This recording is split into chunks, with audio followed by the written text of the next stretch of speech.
بسم الله الرحمن الرحيم. When we look at what is a Muslim, most people are under this misconception that a Muslim is like somebody after the time of the Prophet Muhammad, peace be upon him, or like an Arab or something. But that's not what a Muslim is.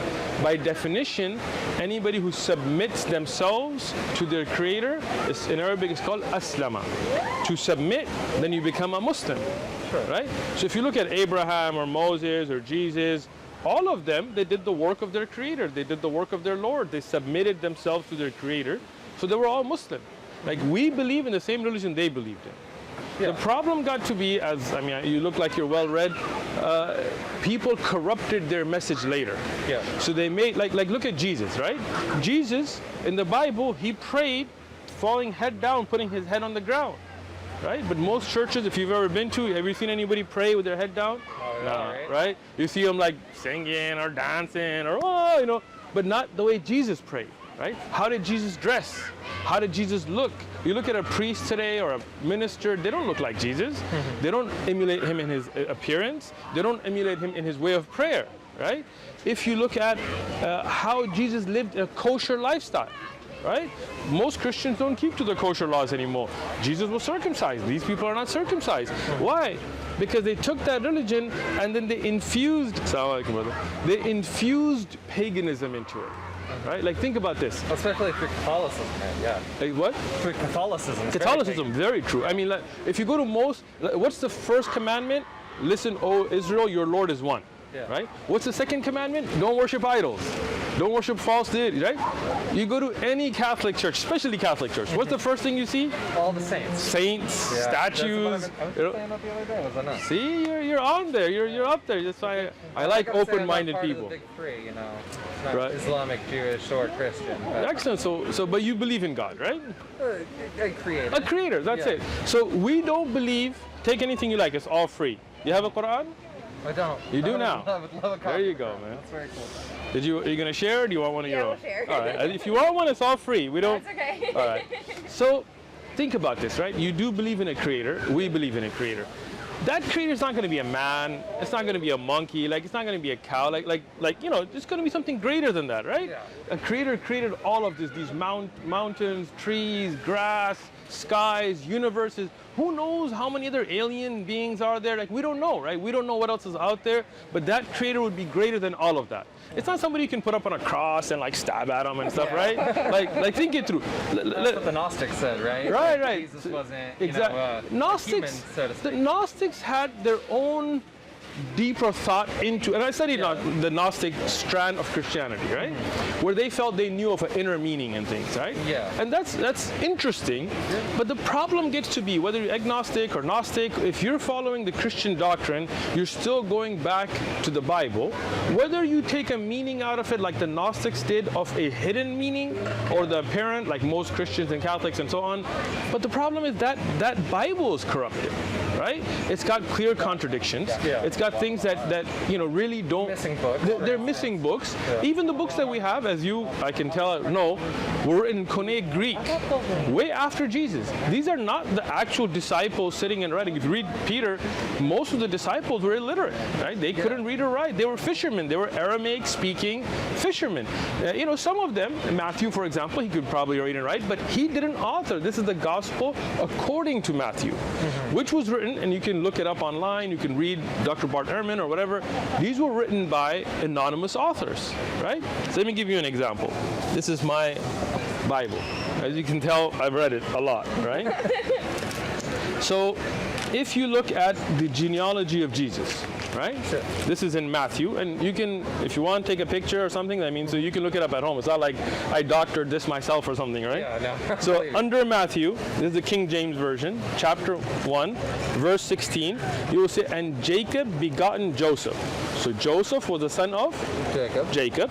Joseph, the husband of Mary, whom was born Jesus, who was known as Christ. So Jesus here being at least attributed to Joseph, and Joseph being the son of Jacob.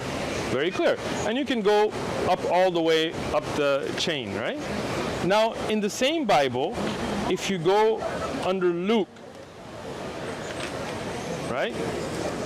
Luke 3, 23 through 38 is the genealogy of Jesus, right? Now this is according to Luke, right? The first one is according to Matthew.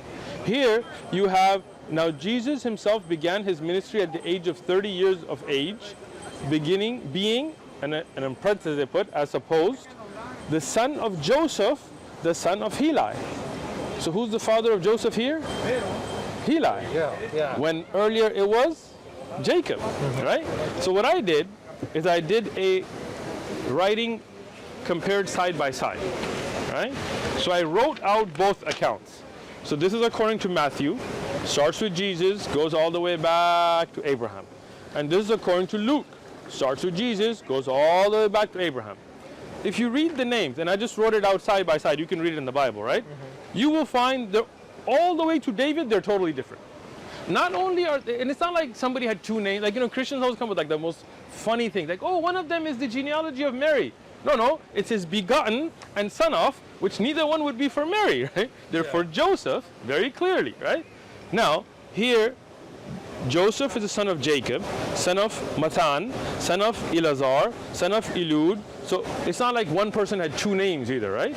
Here, Jesus, son of Joseph, son of Heli, son of Matat, son of Levi, son of Milchi. Totally different names, right? Not just that, look at the numbers. Between Abraham and Jesus, you have 43 here. Yeah, it looks Between like 56 Abraham there. and 56, man, Yeah. see, go ahead.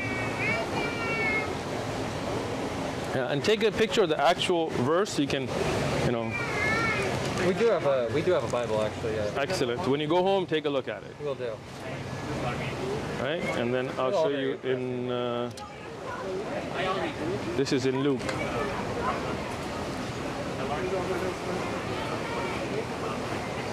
How'd you get a pink power? I don't know. That was cool. All right, so this is, and again, I mean, I have literally 50 contradictions laid out in my Bible at home, right? Yeah. But let me show you another example where I think the Bible has been corrupted for political and so on gain, right? Look at this. This is in the Old Testament, but again, according to Christians, it's the same God, same Jesus was a part of the one who sent the Old Testament, right? In Exodus 21, 20, verse 20, 22, 21, right? And if a man beats his male or female servant with a rod so that he may die under his hand, he shall surely be punished. Notwithstanding, if he remains alive a day or two, he shall not be punished, for he is his property. Come on, that is disgusting. That's terrible. If you beat a slave or a servant half to death, so he dies a day later, you're not punished because that human being is your property. You can beat him to death as long as he lives a day. You want a picture of that one too? Yeah. So I mean, when you talk about Christ and love and all this stuff, this is, a lot of people don't actually read the Bible. That's the problem, right? I feel like my mom has read the whole thing though, and she doesn't have any problem with it. Bring this verse to her and ask her, how does she not have it? Let me give you another one. Yeah, Just, right? For example, Whether temporarily or